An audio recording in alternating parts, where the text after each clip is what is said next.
मेरा आज हम आप लोगों को डिस्कस करने जा रहे हैं nuclear physics chapter number 20, last but not the least physics, nuclear physics.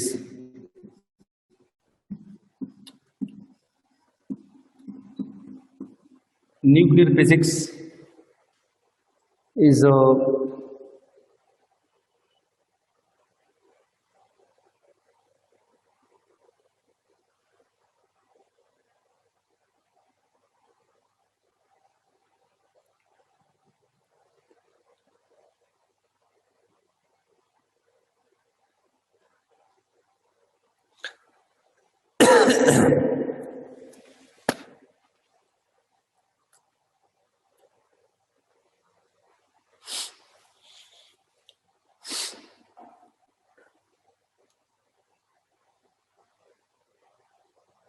Nuclear physics क्या होता है बेटा?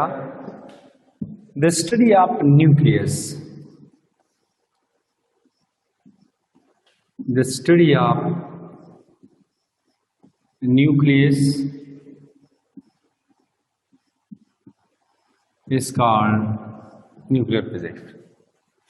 जब आप न्यूक्लियस को स्टडी करते हो ना, इसकी जो स्टडी होती है, न्यूक्लियस की स्टडी क्या कहलाती है? न्यूक्लियर फिजिक्स कहलाती है। और ये जो न्यूक्लियर फिजिक्स है, दिस न्यूक्लियस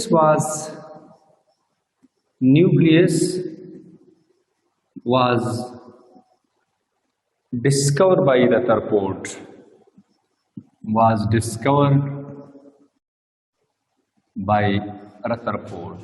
रिवर्स शाबाश,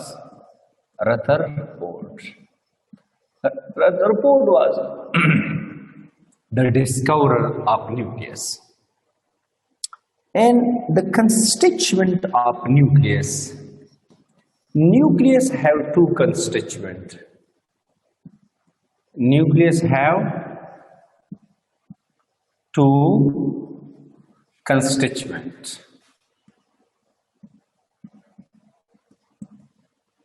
Nucleus has two constituents. And what are these constituents? That is proton plus neutron, and this is collectively called nucleons.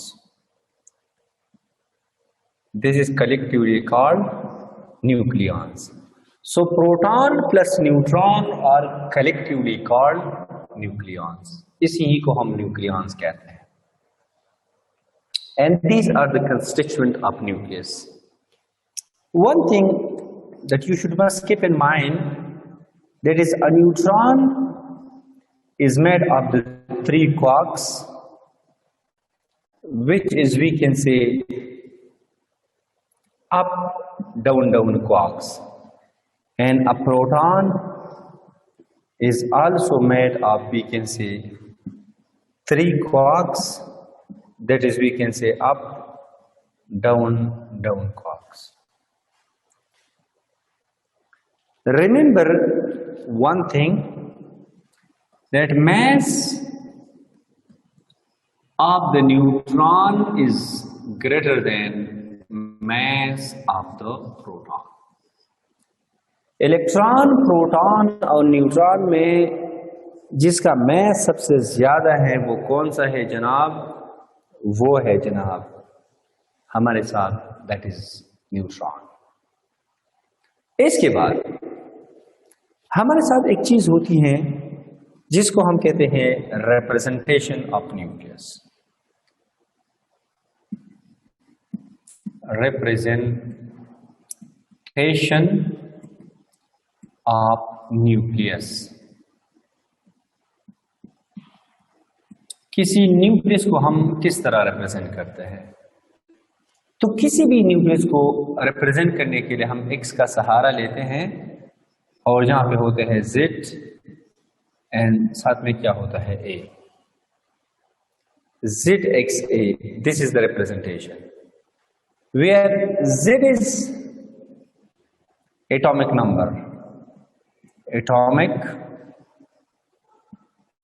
number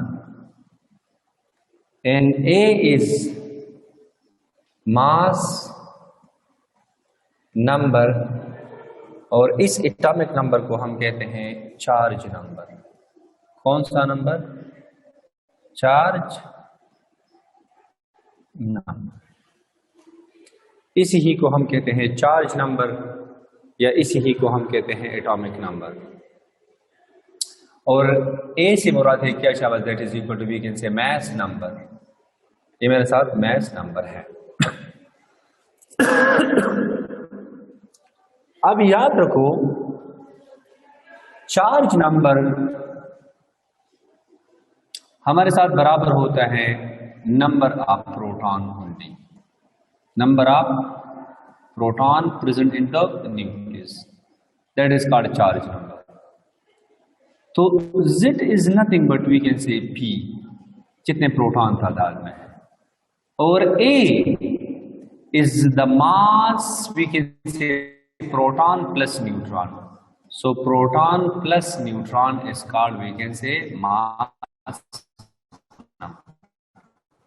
एक होते हैं एटॉमिक मास, एक होते हैं मास नंबर, दोनों में फर्क है। एटॉमिक मास वो फ्रिक्शन में हो सकता है लेकिन मास नंबर कभी भी फ्रिक्शन में नहीं हो सकता है।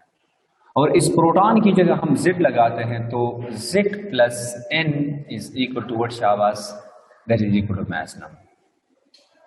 सो बेटा one thing that should keep in mind कि प्रोटॉन असल में होते हैं Z और मास नंबर में Z प्लस न्यूट्रॉन होते हैं, तो neutron is equal to we can say A minus Z. This is how to find out the number of neutron in the nucleus.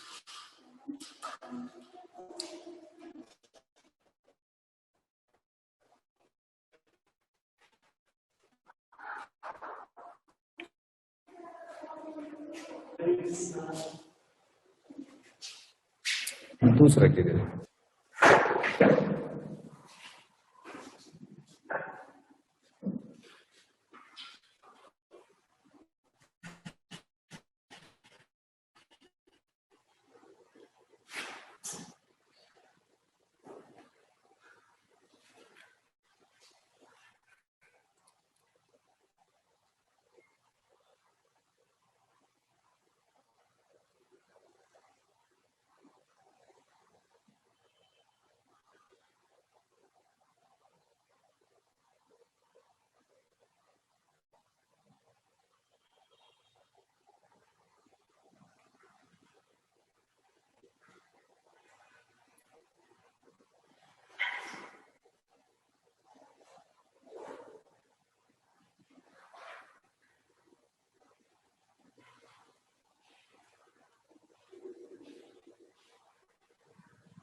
So this is better how to find out we can say neutron.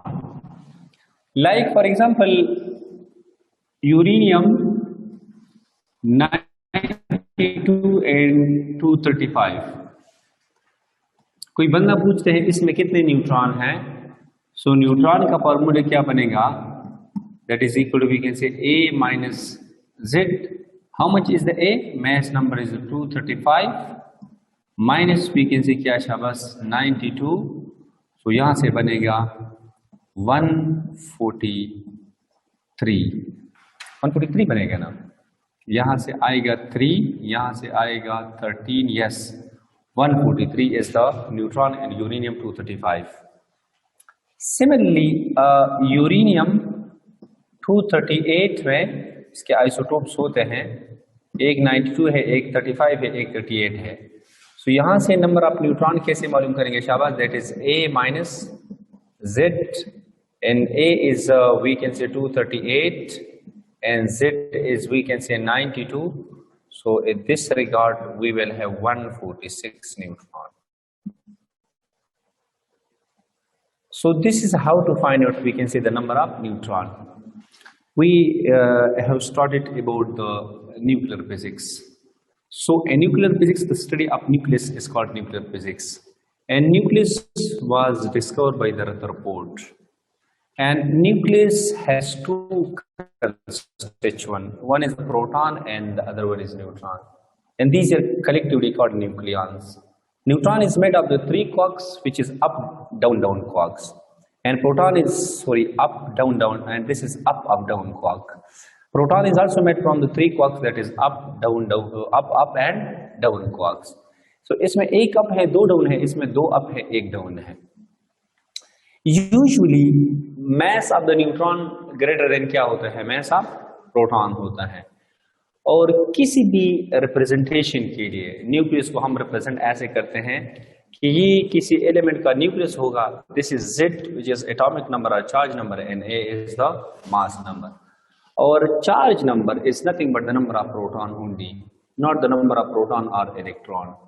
क्योंकि electron में भी get, we can say lost और gain, तो फिर उसका charge number तो कम ज्यादा हो. जिस तरह सोडियम के साथ कितने इलेक्ट्रॉन हैं? 11 हैं. तो अगर सोडियम क्लोराइड में फिर कितने होंगे? 10 होंगे. तो हम कहते हैं कि इसका एटॉमिक नंबर वी कैन से 10 और साथ में क्या है? 11 है. सो एन जो मास नंबर होता है, मास नंबर वो किसके बराबर होते हैं? प्रोटॉन प्लस न्यूट्रॉन के बराबर होता है. और प्रोटॉन की जगह मैंने क्या लगा दिया? Z लगा दिया, तो A is equal to Z plus neutron number हो गया. So A is equal to Z plus N, तो फिर मैंने यहाँ पे आ गया Z is equal to P and A is equal to Z plus N, क्योंकि प्रोटॉन प्लस न्यूट्रॉन है तो N is equal to A minus Z. This is how to find out the number of neutron in any nucleus. Clear है? अब इसके बाद हमारे साथ अगर आपसे कोई बंदा पूछे कि how much is the total charge on the nucleus, इसके कुछ पैरामीटर्स हैं. The first one is the total charge on nucleus. Total charge on nucleus, on किसी न्यूक्लियस के ऊपर टोटल चार्ज कितना है. तो न्यूक्लियस के अंदर कौन सा है? प्रोटॉन है और साथ में क्या है? न्यूट्रॉन है. तो प्रोटॉन के ऊपर चार्ज होता है और न्यूट्रॉन के ऊपर चार्ज नहीं होता है. अच्छा, एक प्रोटॉन के ऊपर कितना चार्ज होता है? E. सो दो प्रोटॉन के ऊपर 2E, तीन प्रोटॉन के ऊपर. तो वैसे कितने प्रोटॉन होते हैं न्यूक्लियस में? Z प्रोटॉन होते हैं कि नहीं होते? इसी वजह से Ze is the total charge on the nucleus. Q is equal to Ze. Z क्या है? Z is nothing but the number of proton. तो एक प्रोटॉन पे E है, तो Z प्रोटॉनों पे कितना होगा? Ze चार्ज होगा. This is the total nuclear charge exist on the nucleus. इसी तरह से हमारे साथ दूसरा नंबर है total mass of the nucleus. Total mass, total mass. So nuclear का टोटल मास किसके बराबर होगा? Mass of proton plus mass of so हम ऐसे कहते हैं mass of the nucleus capital M, that is total proton. Total proton को हमने किससे रिप्रेजेंट किया है? Z से, दैट इज टोटल प्रोटॉन. और न्यूट्रॉन को हमने किससे रिप्रेजेंट किया है? A माइनस Z से. सो एक प्रोटॉन का मास किसके बराबर है? MP के. So this is the mass of एक सिंगल प्रोटॉन. तो Z प्रोटॉन के Z MP प्लस और कितने न्यूट्रॉन्स होते हैं? A minus of Z. इतने न्यूट्रॉन होते हैं और एक का क्या होता है? बस MN होगा. This is the total nuclear mass. ये मेरे साथ टोटल न्यूक्लियर मास है. एक प्रोटॉन का MP है तो Z का कितना होगा? ZMP. अच्छा, एक neutron A minus Z into MN है. This is number of neutron. ये देखो न्यूट्रॉन को मैंने A माइनस Z से मालूम किया है. अच्छा, इस तरह से हमारे साथ तीसरे जो पैरामीटर है वो इसका साइज है. साइज. सो साइज कितना होता है न्यूक्लियस का? यूजुअली साइज फर्मी में होता है ना. साइज न्यूक्लियस का क्या होता है? शाबाश, 10 की पावर माइनस ऑफ 15 मीटर. यही तो होता है न्यूक्लियर का साइज, तकरीबन इतना होता है. अच्छा, इसके बाद हमारे साथ रेडियस न्यूक्लियस है. फोर्थ नंबर पे जो पैरामीटर है वो कौन सा है? शाबाश, रेडियस. सो रेडियस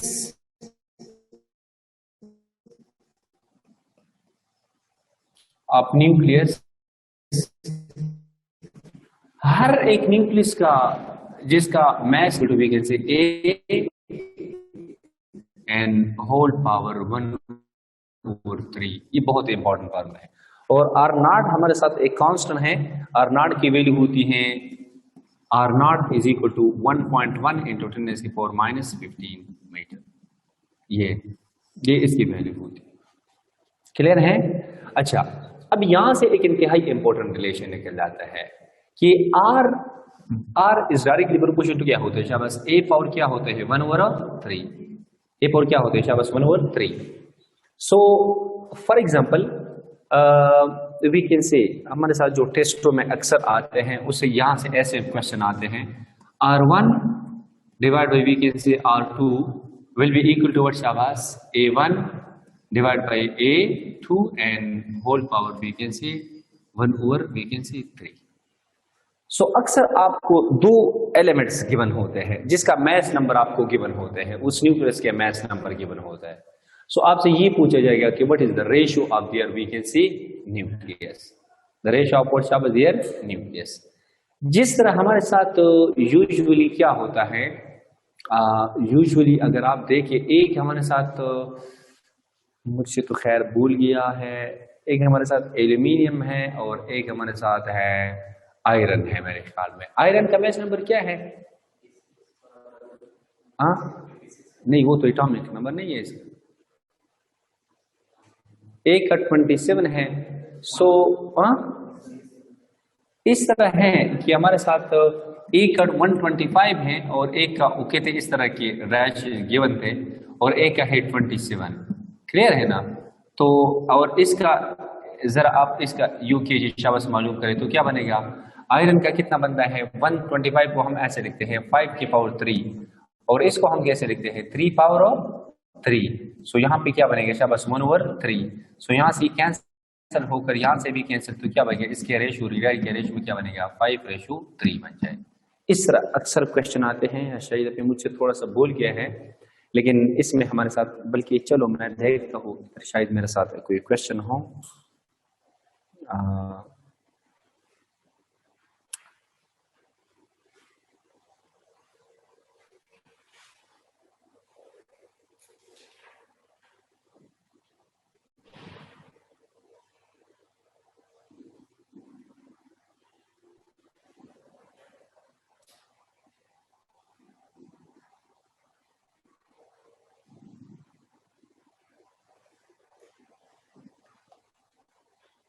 न्यूक्लियस है X है और इसका है मैस नंबर हमारे साथ क्या है A है, ठीक है, मैस नंबर इज A और यहाँ पे भी से दूसरा मेरे साथ है, दूसरा मेरे साथ है वीकेंड से Y है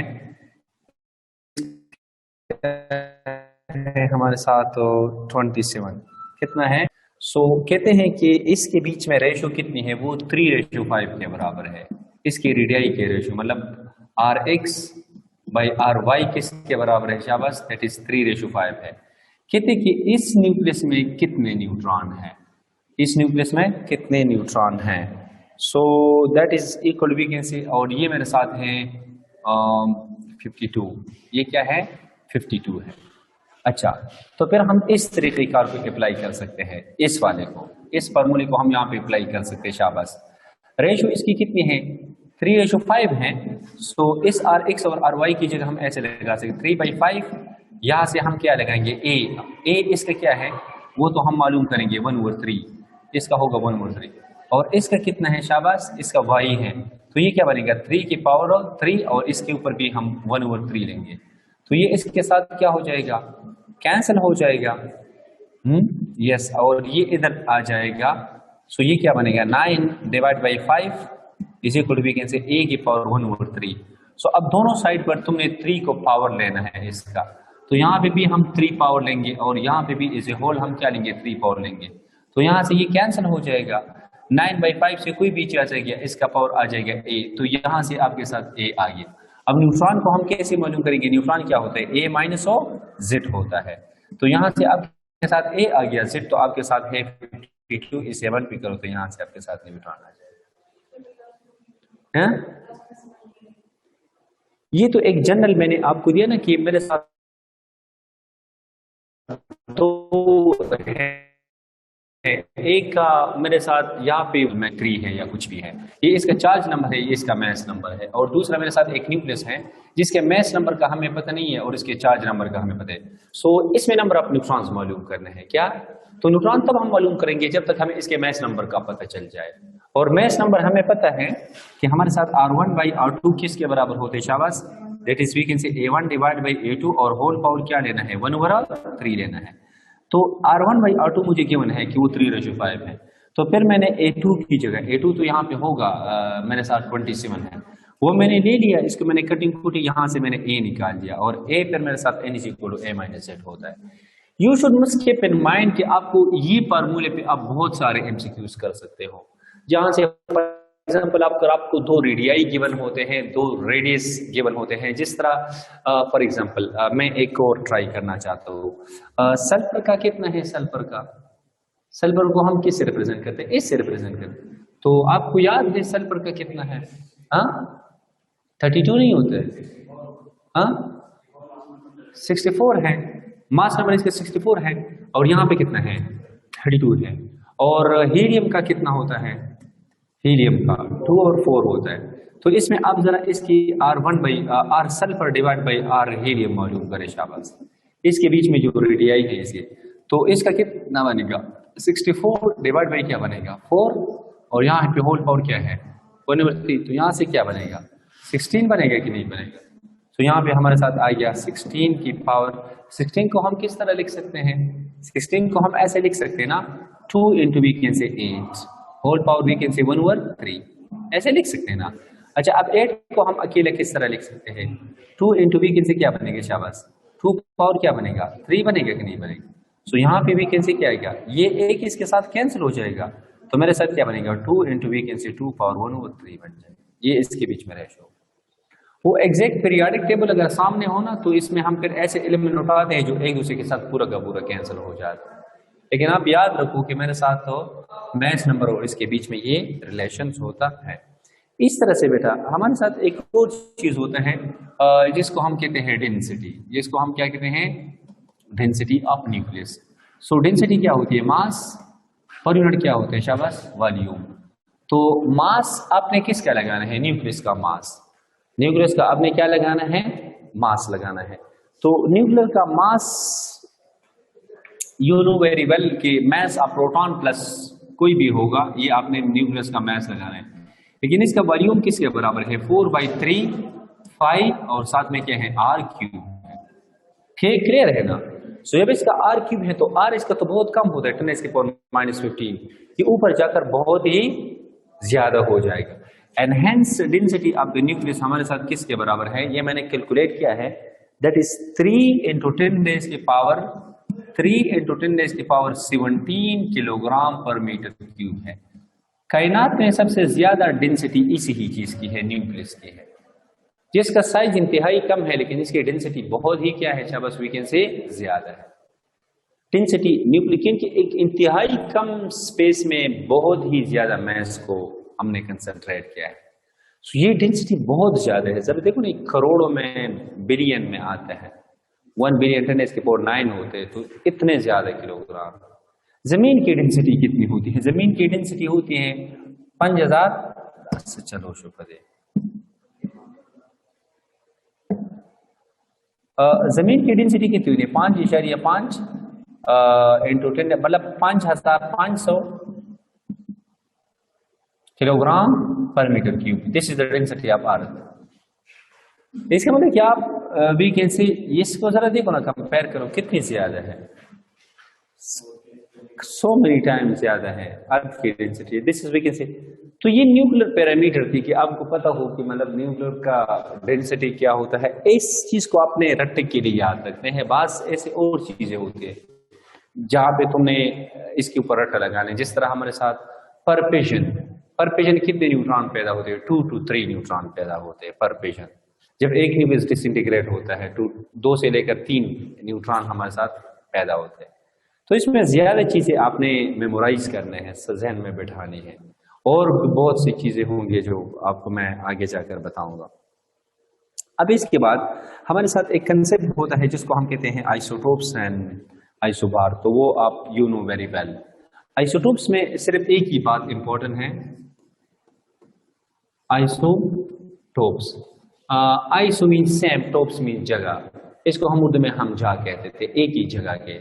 तो these are atom of same element, atoms of what शाबाश, सेम एलिमेंट, सेम एलिमेंट। और इन सब की जब इसकी एलिमेंट सेम एलिमेंट का है तो फिर इसकी इलेक्ट्रॉनिक कॉन्फ़िगरेशन क्या होती है शाबाश, हाँ, सेम इलेक्ट्रॉनिक कॉन्फ़िगरेशन,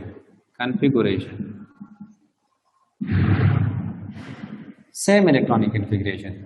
और जब इसकी इलेक्ट्रॉनिक कॉन्फ़िगरेशन सेम होती है तो इसकी सेम क्या होती है शाबाश, केमिकल या physical property, same chemical property, इसकी electronic chemical same chemical properties. और इसकी डिफरेंट क्या होती है शाबाश, वी कैन से डिफरेंट इसकी कौन सी होती है, फिजिकल प्रॉपर्टीज, कौन सी property, physical, we can say properties. इस तरह आइसोबार बिल्कुल इसका उल्टा है, आइसोबार की फिजिकल प्रॉपर्टी क्या होती है शाबाश, सेम होती है, और केमिकल प्रॉपर्टीज क्या होती है, डिफरेंस होती है। ये मेरे साथ एक छोटा सा है, आप लोगों ने मेरे ख्याल में केमिस्ट्री में आपने पढ़ा होगा। अच्छा, इसके बाद हमारे साथ एक कंसेप्ट होता है जिसको हम कहते हैं concept of AMU, 1 AMU। So atomic mass unit, what is 1 AMU शाबाश, 1 AMU, एक एटॉमिक मास यूनिट क्या होता है, what is 1 AMU? 1 AMU is that is the mass of 1.66 into 10 raised to the power minus 27 kilogram. This is called atomic mass unit, or this is also called unified unit, unified unit। AMU हमारे साथ mass का unit है। जब हम smaller atomic masses की specially हम बात करते हैं तो 1.66 into 10 raised to the power, इसके पीछे भी हमारे साथ एक प्रूफ है कि क्यों हम 1.66 into 10 raised to the power minus 27 को A1 AMU मान लेते हैं, लेकिन खैर जरा छोड़िए आप, बस प्रूफ को छोड़ें। और ये ग्राम में कितना बन जाएगा शाबाश, 1.66, तो kilogram 10 raised to the power minus क्या बनेगा, 24 ग्राम बन जाएगा। This is unified. अच्छा, एक इंतहाई इंपॉर्टेंट चीज है, अगर आपसे कोई बंदा पूछे कि 1 AMU के साथ कितनी एनर्जी है, तो फिर हम according to Einstein is equal to क्या होता है, mc का स्क्वायर। तो अब इस m की जगह की क्या लगाएंगे, 1.66 into 10 raised to the power क्या बनेगा, -24 बन जाएगा, और c की जगह पे क्या लगाएंगे, 3 into 10 raised to the power 8, लेकिन यहाँ पे स्क्वायर है तो क्या बनेगा, 9 into 10 raised to the power 16 बन जाएगा। ये जब आप इसकी कैलकुलेशन करेंगे तो ये आपके साथ आएगा 931 मेगा इलेक्ट्रॉन वोल्ट। बस आपने इस फिगर को याद रखना है कि 1 AMU से हमारे साथ कितने, 1 AMU से कितनी एनर्जी ऑब्टेन होगी शाबाश, 931 मेगा इलेक्ट्रॉन वोल्ट। एक 1 AMU के साथ कितनी एनर्जी है, 931 मेगा इलेक्ट्रॉन वोल्ट एनर्जी है। अच्छा, इस तरह हमारे साथ अगर हम न्यूट्रॉन की बात करें, न्यूट्रॉन की, तो energy obtain from the neutron, इसके साथ हमारे साथ होती है बेटा 939 mega electron volt, mega electron volt.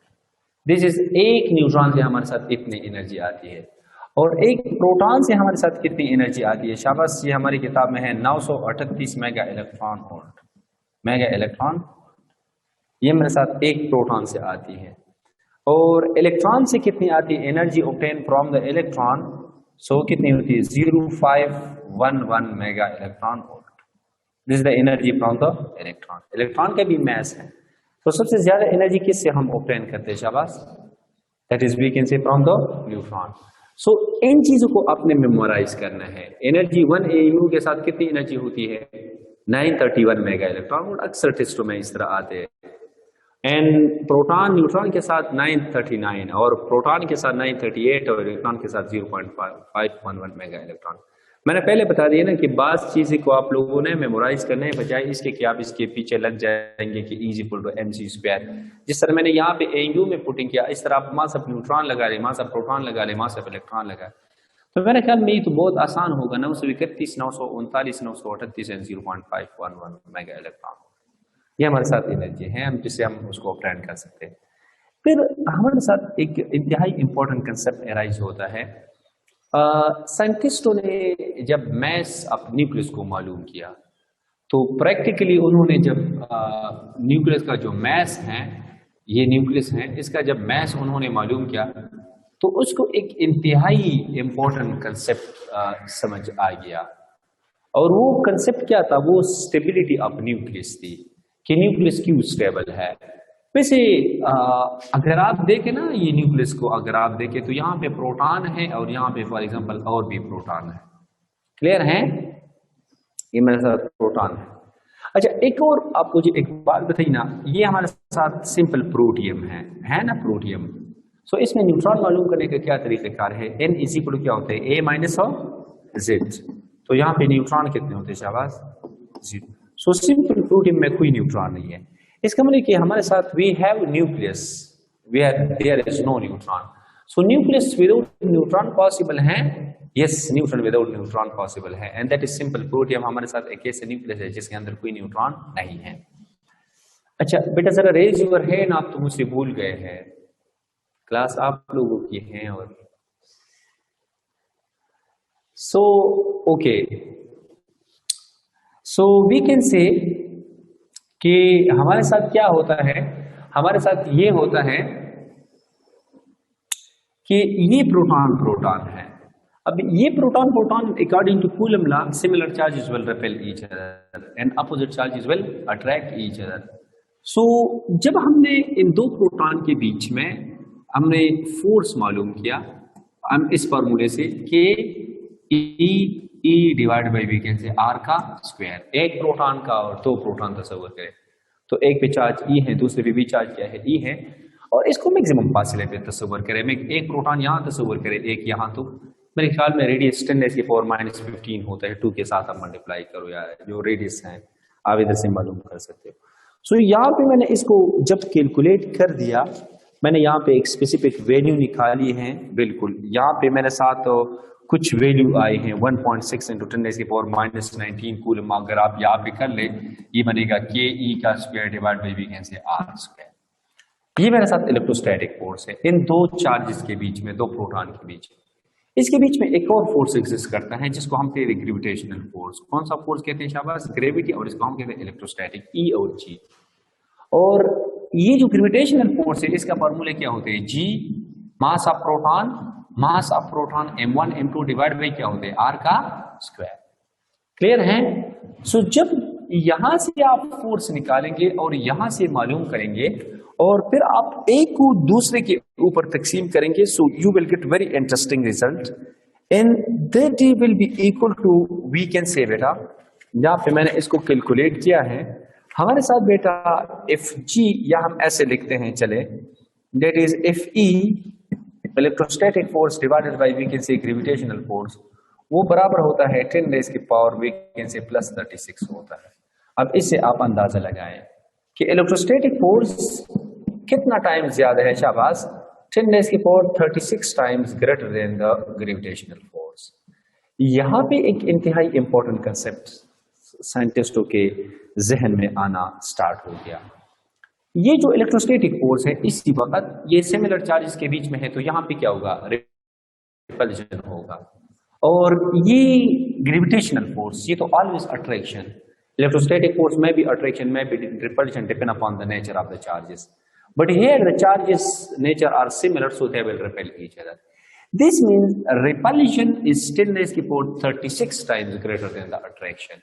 Repulsion is 10⁻36 times greater than of that is of attraction. तो फिर होनी चाहिए कि एक प्रोटॉन दूसरे प्रोटॉन को न्यूक्लियस से बाहर फेंकता और न्यूक्लियस को तबाह होनी चाहिए, क्योंकि रिपल्शन बहुत ही ज्यादा है as compare to attraction. Repulsion बहुत ही ज्यादा है, क्यों? ये देखो, ये इलेक्ट्रोस्टैटिक फोर्स इस केस में रिपल्शन है, लेकिन हकीकत में ऐसा नहीं होता है।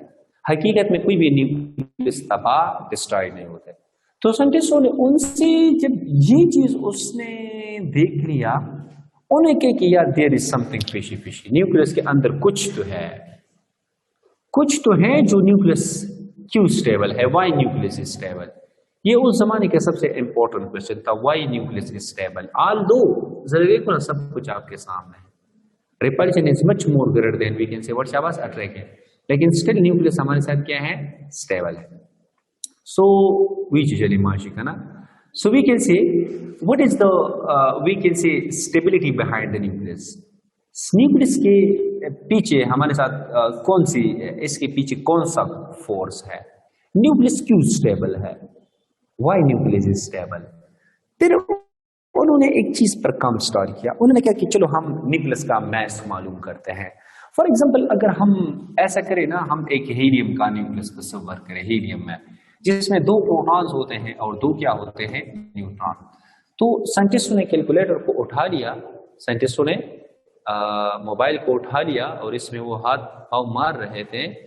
सो वी कैन से, अच्छा, सो वी कैन से उन्होंने यहाँ पे एक प्रोटॉन का जो मैस है इसको 2 के साथ मल्टीप्लाई किया, 2 mp मैस ऑफ प्रोटॉन, और इसके साथ किसको जमा किया, 2 into mass of we can say neutron.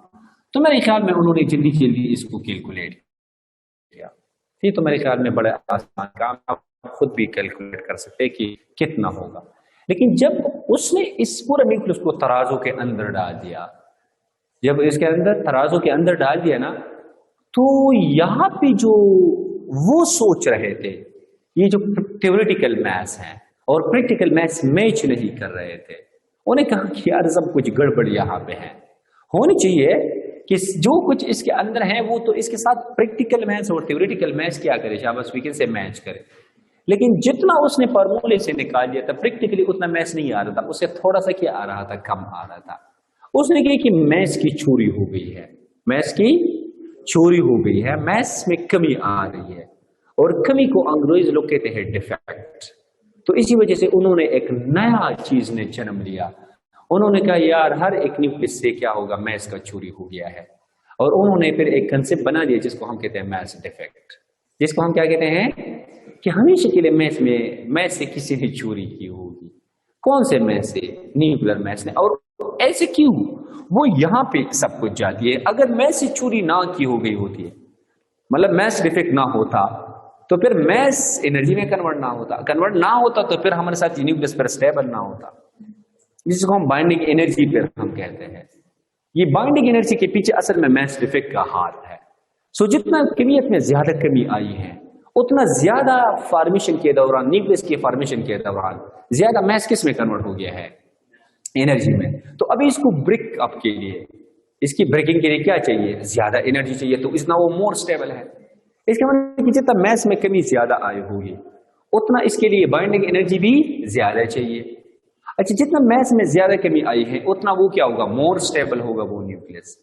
Clear है ना। सोनू ने कहा कि आज यार असल में तो यहाँ पे कहानी किसी और तरफ डाइवर्ट हो गई। उन्होंने कहा कि हमारे साथ एक कंसेप्ट है जिसको हम कहते हैं मैथ्स डिफेक्ट। क्या कहते हैं शाबाश, मैथ्स डिफेक्ट। कौन सा डिफेक्ट शाबाश, मैथ्स डिफेक्ट, जिसको हम कैसे रिप्रेजेंट करते हैं, डेल एम से रिप्रेजेंट करते हैं, मैथ्स डिफेक्ट। और ये मैथ्स डिफेक्ट पे कभी भी मैंने जिंदगी में नहीं देखा है कि मैथ्स डिफेक्ट पे कहीं से एमसीक्यूज आए होंगे, लेकिन इतना आप समझ लीजिए कि मैथ्स डिफेक्ट क्या है कि हमेशा के लिए थ्योरेटिकल मैथ्स, कौन सा मैथ्स शाबाश, थ्योरेटिकल मैथ्स, वो किससे होते हैं शाबाश, that is we can say practical maths. किससे ज्यादा होते हैं शाबाश, प्रैक्टिकल मैथ्स से ज्यादा होते हैं, और इनको हम क्या कहते हैं, मैथ्स डिफेक्ट कहते हैं। तो फिर हम मैथ्स डिफेक्ट को ऐसे निकालते हैं, that is del M math, that is we can say M. कौन सा मैथ्स, थ्योरेटिकल। कौन सा मैथ्स शाबाश, थ्योरेटिकल। एंड माइनस व्हाट शाबाश, प्रैक्टिकल, मैथ्स प्रैक्टिकल। इसके बीच में जो डिफरेंस होता है, यही डिफरेंस को हम क्या कहते हैं शाबाश, मैथ्स डिफेक्ट कहते हैं। So theoretical mass always greater than practical mass या ऑब्जर्व्ड मैथ्स, इसको हम ऑब्जर्व्ड मैथ्स भी कहते हैं। This difference is called what शाबाश, मैथ्स डिफेक्ट। क्लियर है। वो दूसरी के पेपर हो गई कल, हाँ 3 को फिजिक्स है, एक हो गया, कौन सा वाला, सेकेंड ईयर फिजिक्स। अच्छा क्या, and maths theoretical will we can say what's शाबाश प्रैक्टिकल मैथ्स। अब एक और चीज है कि इन्होंने न्यूक्लियस को किस तरह वी कैन से थोला होगा, क्योंकि अब न्यूक्लियस तो कोई वो तो नहीं है गाय के अंदर कोई है जो आप इसकी उजड़ी को बाहर निकालेंगे और तराजू के अंदर डालेंगे। समझ में बात है ना? तो उन्होंने पूरे एटम को नापा था, पूरे एटम को उन्होंने तराजू में डाला था और उन एटम से इसने किसको निकाला था? मैस ऑफ इलेक्ट्रॉन को। तो फिर बकाया कौन सा रह गया? Mass of nucleus. फिर भी कम आ रहा था इस पे। सो ये जो हमारे साथ मैस डिफेक्ट होता है, मैस डिफेक्ट डेल एम, ये होते हैं वी कैन से कौन सा मैस? या बस थ्योरेटिकल मैस। थ्योरेटिकल मैस में क्या आएगा? That is Z mass of proton आएगा कि नहीं आएगा? प्लस और कौन सा होगा? ए माइनस जेड, इतने न्यूट्रॉन हो ना, और मैस ऑफ ये तो हो गया जनाब हमारा कौन सा मैस? शाबाश थ्योरेटिकल मैस। कौन सा मैस? इससे क्या मनफी करो? शाबाश मैस ऑफ द न्यूक्लियस। क्या मनफी करो? Mass of nucleus. यानी पूरे एटम से आप इसकी जगह ऐसे भी लिखो minus mass of the atom, mass of atom minus mass of electron. तो इलेक्ट्रॉन जितने हैं उनको आप निकाले, ये मेरे साथ क्या बनेगा? शाबाश that is equal to mass defect बनेगा। क्लियर है ना? कैलकुलेट आपसे एटम में कभी भी कैलकुलेट नहीं करेगा। और हमारे साथ एक और चीज है जिसको हम कहते हैं is equal to we can say del M C का स्क्वायर। सो इसी ही को हम कहते हैं बाइंडिंग एनर्जी बीई। इसको हम क्या कहते हैं? शाबाश बाइंडिंग ऑफ एनर्जी। इसको हम क्या कहते हैं? Binding of energy. So what is binding energy? It is the amount of energy which is released during the formation of the nucleus. During the formation of the nucleus. जिस वक्त nucleus बनता था ना, प्रोटॉन प्रोटॉन या proton neutron एक दूसरे के करीब आ रहा था, उसी वक्त किसी एनर्जी ने किस में कन्वर्ट हो गया था? शाबाश मैस में। और इसी ही को हम बाइंडिंग एनर्जी कहते हैं। तो बाइंडिंग एनर्जी दो तरह से आप डिफाइन करते हैं। It is the amount of energy which is released during the formation of the nucleus, या it is the amount of energy which is required to break the nucleus into its nucleons. अभी इसको breakup करो या उसी वक्त जब nucleus बन रही थी। तो ये मैस में कमी का क्रेडिट किसको जाता है? ये मैस डिफेक्ट, इसके पीछे असल में बाइंडिंग एनर्जी है। जिस वक्त, तो अब जरा अंदाजा लगाएं कि जिस वक्त पूरी दुनिया बन रही थी उसी वक्त कितने ज्यादा न्यूक्लियस और एटम एक दूसरे के करीब आए होंगे, तो कितनी ज्यादा अमाउंट ऑफ एनर्जी रिलीज हो चुकी है। तो इसलिए ये दुनिया अभी स्टेबल है। अगर आप इसको इतनी एनर्जी दे दे तो क्या हो जाए? बस वो इसके तो सब कुछ क्या हो जाएगा? बिगड़ जाए। क्या मत कहते हैं फिर ऐसा होगा। क्लियर है ना? फिर रेजोनेंस क्रिएट हो जाएगा। वो फूंक जब मारेगा ना तो उन फूंक में क्या होगा? शाबाश सब कुछ हाई एम्पलीट्यूड हो जाएगा, नेचुरल फ्रीक्वेंसी, और ठीक है ना, समंदर सब कुछ में रेजोनेंस मस्ती आ जाएगी। तो ये मेरे साथ क्या है? Binding energy. तो फिर साइंटिस्टों ने कहा कि यार ये न्यूक्लियस की स्टेबिलिटी के पीछे कौन सा कंसेप्ट है? असल में ये जो प्रोटॉन प्रोटॉन होते हैं ना, इसके अंदर एक और फोर्स एग्जिस्ट करता है जिसको हम कहते हैं स्ट्रॉन्ग न्यूक्लियर फोर्स। क्या कहते हैं? शाबाश। जिस तरह हमारे साथ इलेक्ट्रो वीक फोर्स है, ये इलेक्ट्रॉन इलेक्ट्रॉन के बीच में होता है, इस तरह न्यूक्लियस के अंदर, न्यूक्लियॉन्स के अंदर एक इंतहाई ताकतवर फोर्स एग्जिस्ट करती है जिसको हम कहते हैं स्ट्रॉन्ग न्यूक्लियर फोर्स। ये होता है स्ट्रॉन्ग के, लेकिन इसका रेंज क्या होता है? बहुत ही कम होते हैं। तो इसको हम शॉर्ट रेंज फोर्स कहते हैं। कौन सा रेंज फोर्स? शाबाश शॉर्ट रेंज होता है, लेकिन होता क्या है? शाबाश फ्रीक्वेंसी स्ट्रॉन्ग। इस तरह हमारे साथ Coulombic force long range force है। रेंज इसके क्या है? लॉन्ग है, सॉरी शॉर्ट है वो भी, लेकिन क्या है? स्ट्रॉन्ग है। ग्रेविटेशनल फोर्स है कमजोर, वीक फोर्स है, लेकिन रेंज इसका क्या है? ज्यादा है, लॉन्ग रेंज फोर्स है। सो ये हमारे साथ कायनात में 4 फंडामेंटल फोर्सेज हैं, 4 बुनियादी फोर्सेज हैं, जिसमें से 2 को डॉक्टर अब्दुल सलाम और ऑस्ट्रेलिया के जो साइंटिस्ट थे उन्होंने इसको कंबाइन किया था। Getting my point? जिस पे उस पर नोबेल प्राइज भी मिला था। सो उन्होंने कहा कि न्यूक्लियॉन्स के अंदर सिर्फ प्रोटॉन प्रोटॉन नहीं, बल्कि प्रोटॉन न्यूट्रॉन के अंदर भी हमारे साथ एक स्ट्रॉन्ग न्यूक्लियर फोर्स एग्जिस्ट करती है। और उसकी वजह क्या होती है? वो इनकी वजह प्रोटॉन का मोशन, न्यूक्लियस के अंदर प्रोटॉन मोशन में होता है, और इधर से एक थर्ड पार्टिकल पैदा होता है जिसको हम कहते हैं मीजान। क्या कहते हैं? शाबाश मीजान। ये आगे जाकर मैं आपको मीजान समझाऊंगा। मीजान तो फिर मीज़ान की दो अक़साम होती है, एक पाई मीज़ान होते हैं, एक चार्ज मीज़ान होते हैं, एक न्यूट्रल मीज़ान होते हैं, एक हमारे साथ चार्ज मीज़ान। और ये मीज़ान किसके फैमिली में से है? ये लेप्टॉन के फैमिली में से है। किसके फैमिली में से है? लेप्टॉन। जिस तरह इलेक्ट्रॉन भी हमारे साथ कौन से फैमिली में से है? लेप्टॉन के फैमिली में से है। और प्रोटॉन और न्यूट्रॉन हेड्रॉन के फैमिली में से है। और जो लाइट होता है प्रोटॉन, ये बोसॉन के फैमिली में से है। सो फिर ये क्वांटम फिजिक्स में है कि कौन किस फैमिली में से है। और ये एंटिटीज में अक्सर पूछा जाता है कि electron is from dash family, तो वो लेप्टॉन के फैमिली में से है। एंड जो हमारे साथ क्या है शाबाश, proton is from the boson family and that is proton and neutron from the hadron family. ठीक है ना, ये आपको लास्ट में इंशाल्लाह आपको कराऊंगा। सो अब ये मेरे साथ क्या होती है, बाइंडिंग एनर्जी होती है, दैट इज डेल एमसीसी। जितना मास में डिफेक्ट ज्यादा होगा उतना बाइंडिंग एनर्जी भी क्या होगी, ज्यादा। और सबसे ज्यादा बाइंडिंग एनर्जी किसकी है? आयरन की है। अल्लाह ताला ने इसकी, मैं कहे ना कि लोहा को हमने बहुत सख्त बनाया है, और फिर हमने दाऊद को ताकत दी ताकि वो इसके साथ क्या करे, वो बच्चों की तरह इससे खिलौने बनाए। इसमें अल्लाह ने दाऊद अलैहिस्सलाम को ताकत दी। तो ये कहते हैं कि सबसे ज्यादा जो बाइंडिंग एनर्जी है वो किसकी है शाबाश विज्ञान से? आयरन की है। Fe कितना होते हैं? 56 होते हैं। और आयरन का एटॉमिक नंबर क्या होता है? हाय हाय हाय, ये बाज मेटल को तुमने याद रखना है, आयरन और हमारे साथ एक और चीज होता है जिसको बेटा हम कहते हैं बाइंडिंग फ्रिक्शन। क्या कहते हैं इसको हम शाबाश? Binding of fraction. तो बाइंडिंग फ्रिक्शन क्या होती है? Binding energy per nucleons. Binding energy per nucleons is called binding of fraction. Binding energy per nucleons is called binding of fraction. ये था बेटा, just was the introduction to the nuclear physics. कल इंशाल्लाह हम इसमें एक ह्यूज क्लास लेंगे। Will try कि इसको हम कल इंशाल्लाह वाइंड अप करें न्यूक्लियर फिजिक्स को। ठीक है ना, तो ये आज सिर्फ इंट्रोडक्शन थी।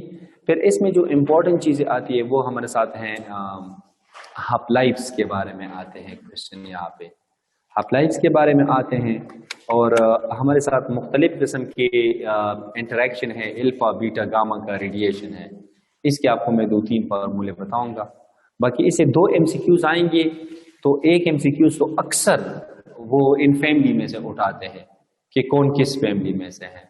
ठीक है ना, और एक MCQs का पता नहीं चलते हैं कि वो कहाँ से उठाएगा। सो आई थिंक आज के लिए इतना काफ़ी है बेटा। फर्स्ट ईयर के जो स्टूडेंट हैं वो बैठ जाएं, और बाकी खैर आप जल्दी जल्दी ऑफलाइन हो जाए शाबाश।